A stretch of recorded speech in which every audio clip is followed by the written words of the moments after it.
Assalamualaikum warahmatullahi wabarakatuh. Halo, selamat pagi. Nama saya adalah Syahrul Suryadin, kelas TI 0703 dengan NIM 102052472. Pada presentasi ini, saya akan membahas tentang matrix inverse dengan metode operasi baris elementer atau OBE. Matriks yang saya gunakan adalah matriks ordo 4 kali 4 yang disusun berdasarkan NIM saya.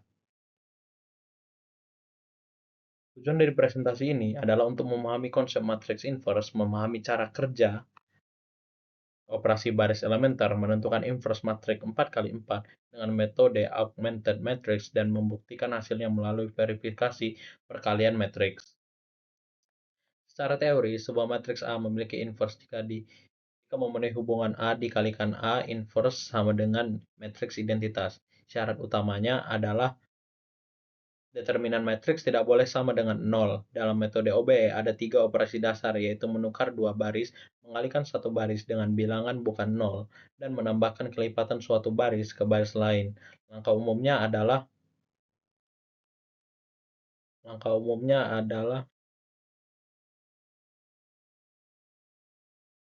membentuk matriks augmented, lalu melakukan OBE sampai sisi kiri menjadi matriks identitas. Jika itu sudah tercapai, maka sisi kanan akan menjadi inverse dari matriks A.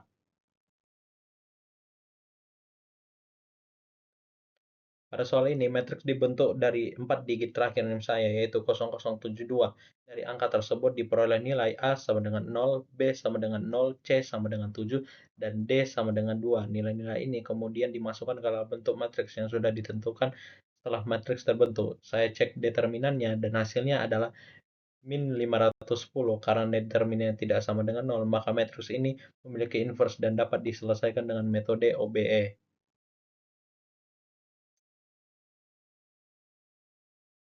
Langkah pertama adalah membentuk matriks augmented, yaitu dengan menggabungkan matriks A dengan matriks identitas 4, sehingga menjadi A dibanding dengan I X. Tujuan dari langkah ini adalah mengubah sisi kiri menjadi matriks identitas. Jika sisi kiri berhasil menjadi identitas, maka sisi kanan otomatis menjadi matriks inverse. Pada langkah pertama, saya fokus pada kolom pertama. Saya menukar baris pertama dengan baris kedua agar elemen pivot di awal menjadi satu, sehingga proses perhitungan menjadi lebih mudah. Setelah itu, saya menghilangkan elemen-elemen lain pada kolom pertama dengan melakukan operasi baris pada baris kedua, ketiga, dan keempat. Hasil dari langkah ini adalah kolom pertama sudah sesuai, yaitu hanya memiliki satu pivot dan elemen lainnya menjadi 0. Selanjutnya saya masuk ke kolom kedua. Baris kedua saya normalkan terlebih dahulu dengan membagi seluruh elemen pada baris tersebut agar pivot pada kolom kedua menjadi satu. Setelah pivot terbentuk, saya gunakan baris kedua untuk menghilangkan elemen-elemen lain pada kolom kedua di baris pertama, ketiga, dan keempat. Dengan demikian, kolom kedua juga menjadi bersih dan siap untuk tahap berikutnya. Berikutnya, saya lanjutkan proses eliminasi pada kolom ketiga dan kolom keempat. Untuk kolom ketiga, saya normalkan baris ketiga agar pivotnya menjadi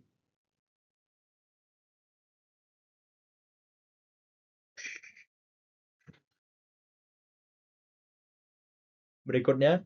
Saya melanjutkan proses eliminasi pada kolom ketiga dan kolom keempat. Untuk kolom ketiga, saya normalkan baris ketiga agar pivotnya menjadi satu. Lalu, saya menghilangkan elemen-elemen lain pada kolom tersebut. Setelah itu,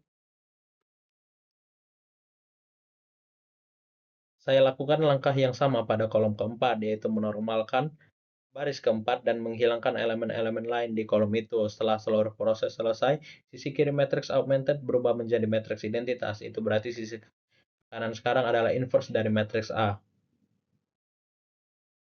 Pada slide ini ditampilkan hasil akhir dari matriks inverse A. Hasil dituliskan dalam bentuk pecahan dan juga dalam bentuk desimal.